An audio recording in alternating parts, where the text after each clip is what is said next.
Hi, everybody. It's Dr. Vanessa again. Today's session is on goal setting. For some, this may seem a bit out of scope for a naturopathic doctor.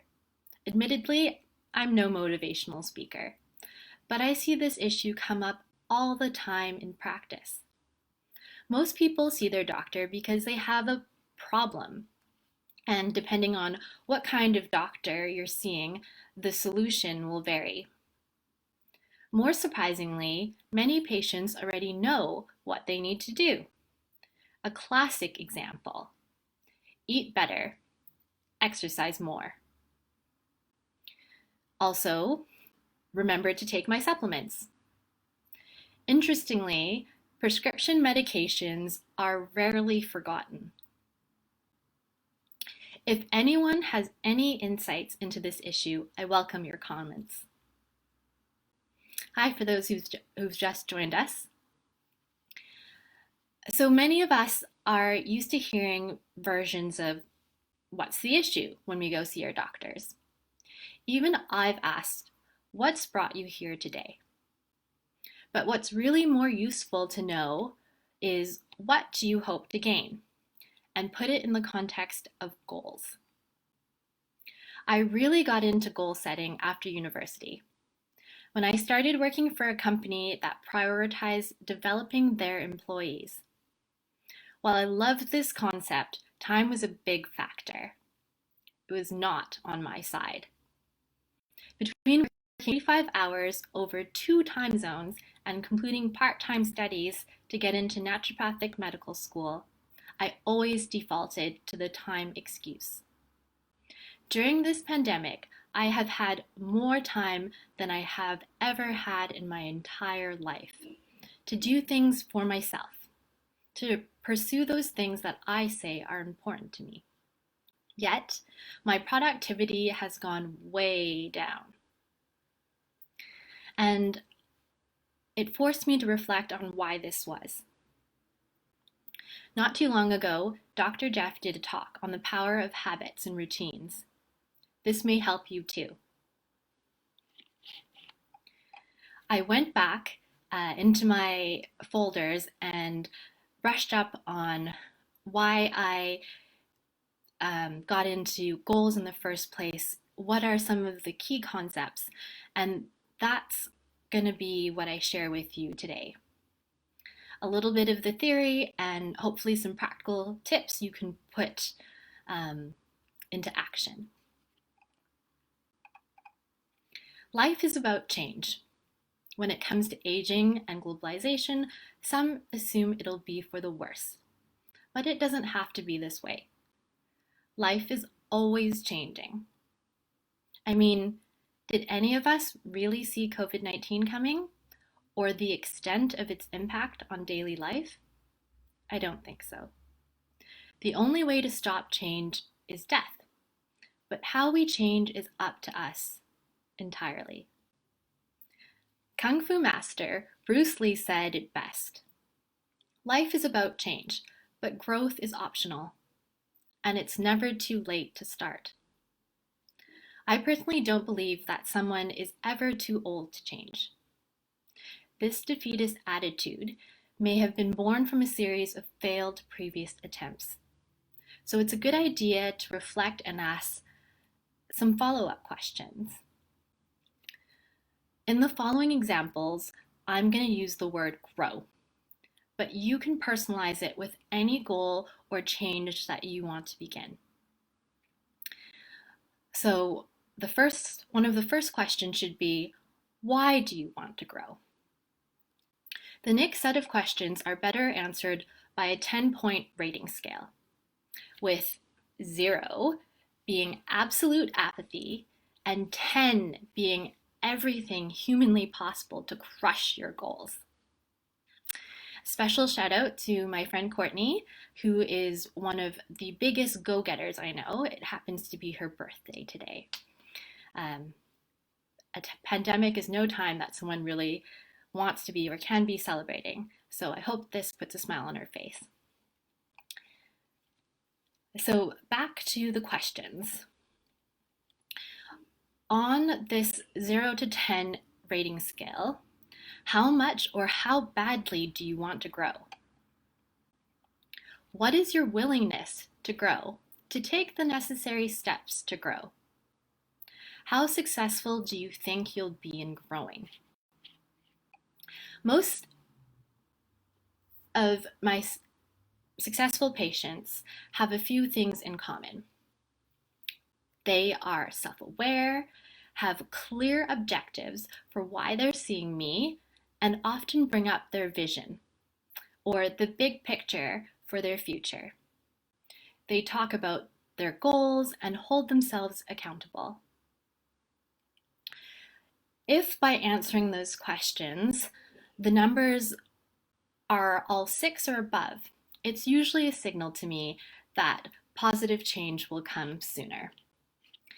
If any of these numbers are misaligned, then that begs further investigation or reflection. Is the person externally or internally motivated?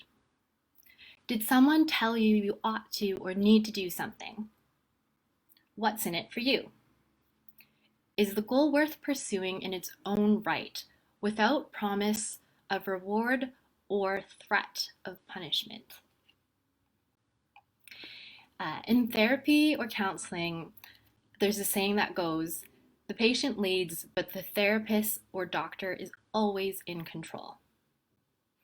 Now, this may be taken the wrong way, so I'll clarify. My only agenda is helping my patients help themselves. And I can do this by steering the discussion to keep it focused on the solution or goal at hand. I've named today's talk Ready, Set, Goal, Planning for Success, because if you fail to plan, essentially you are preparing to fail. These admonishing words come to us from Benjamin Franklin, a pretty successful guy, I'd say. He's the face of the American $100 bill, one of 7 founding fathers, and one of 4 of the faces that look down at us from Mount Rushmore. You're welcome, future trivia winners. While it's certainly nice to get lucky and succeed by good fortune, even the luckiest people fall on their faces sometimes. There's no guarantee that planning will save you from failure either, but it certainly increases your chances of success. This brings me to my next point. This one is summed up nicely by a Canadian hero. Wayne Gretzky famously said, "You miss 100% of the shots you don't take." Meaning, you can't succeed unless you try. And I mean really try. Because most of us aren't as naturally talented as him. And there's no doubt that practicing had something to do with it. Some estimate that it takes 10,000 hours to master or get great at doing something. This works out to be somewhere between 6 and 10 years, depending on skill and other factors. Some other numbers I'm going to throw out there. It's often said it takes 21 days to break a habit or make new ones. Some newer studies have shown that it's actually somewhere closer to 66 days. So the sooner you start, the better. And each day you stay on track, you're getting closer to that threshold where your chances of maintaining what you started will stick. You've probably also heard the saying that you should work smarter, not harder. When applied to goal setting, this means making SMART goals. SMART. I'm going to illustrate the aspects with a personal story. So for many years in a row, I would make this New Year's Eve resolution of learning a new language. Why not? It sounded like a good idea. S in SMART represents specific.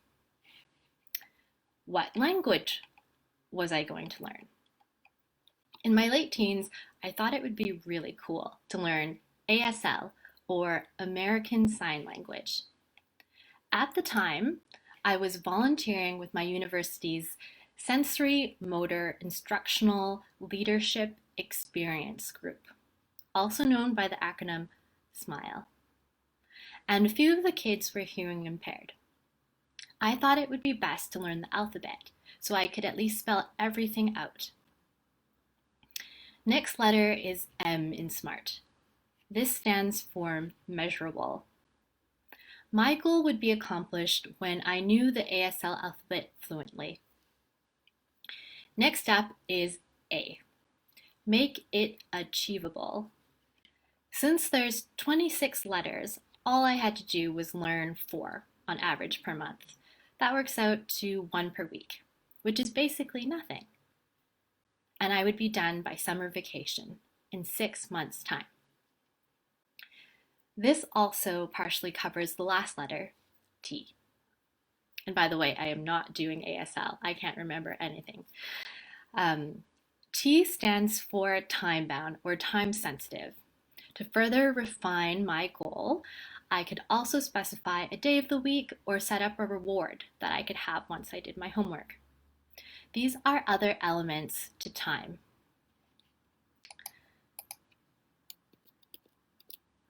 The next letter in our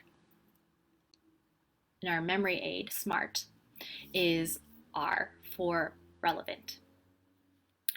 Yes, learning a new language seems like a worthwhile goal. And I did have the little time required in my busy schedule. All I had to do was print out a sheet from the internet, and I even pinned it to the corkboard behind my desk to remind myself. Another aspect of relevance is whether the goal is in line with my long-term objectives or vision for my life in the future. It is often helpful to stack your goals so that what you accomplish, say in 1 year's time, helps you get to where you want to be in 5 years down the road. This is the way to think when we're choosing loftier goals that may seem like an impossibility standing where we are now. But we've all heard stories of someone who worked their way up through the corporate ladder. If you practice the stacking method, you could be the person that makes a speech about how you never imagined yourself where you're standing 10 years ago. So we've already talked about the excuse time in the beginning, and another common one is money. It is a practical concern, and it may or may not apply to your goal. But when it comes to much longer term planning and goal setting, I'm talking the 5, 10, 20-year plans, and say ensuring that you have a comfortable retirement. First, start out with what the big picture or your vision is.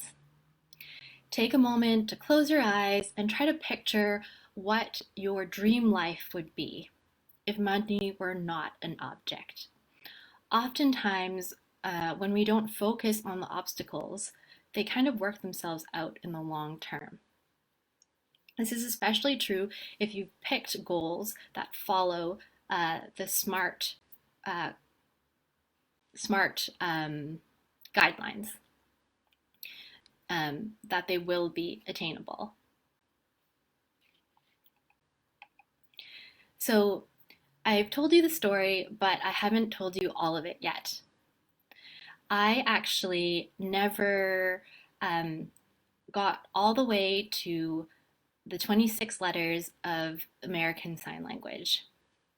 That cheat sheet that I put on my bulletin board quickly got covered with assignments, photos, concert flyers, what have you, and it was out of sight, out of mind. So it can be really helpful to write down your goals and post them somewhere. It doesn't need to be anything fancy, Or for those of you who are more visually oriented, you can make a vision board. Another thing I didn't do was I kept this goal to myself. Sharing and recruiting cheerleaders does increase your chance of success. So I had a roommate, and she had no idea that I was even trying to learn ASL. I'm sure she would have been happy to join me, and we could have practiced. And to further the story, I've since learned from my mistakes, and while I never fully got to learn ASL, um, more recently in life, I've discovered an app for both Android and Apple called Duolingo. And when I was about to go to Germany, I started doing the German course and I made some progress. But as soon as I went on my trip, I forgot all about it. Recently, during the pandemic, having a little more extra time, I rediscovered the app and now I'm learning Mandarin Chinese. It's not the first time that I've tried learning Mandarin. Um, Back when I was working downtown, I took a couple courses. They were engaging. I had classmates that are around my same age, and it was a really fun activity. But there wasn't really a captivating reason I was doing it. It seemed like, again, not a wrong way to go because of how the world is changing, that, it's one of the most spoken languages, and it might increase my chances of employment in the future. But it never stuck.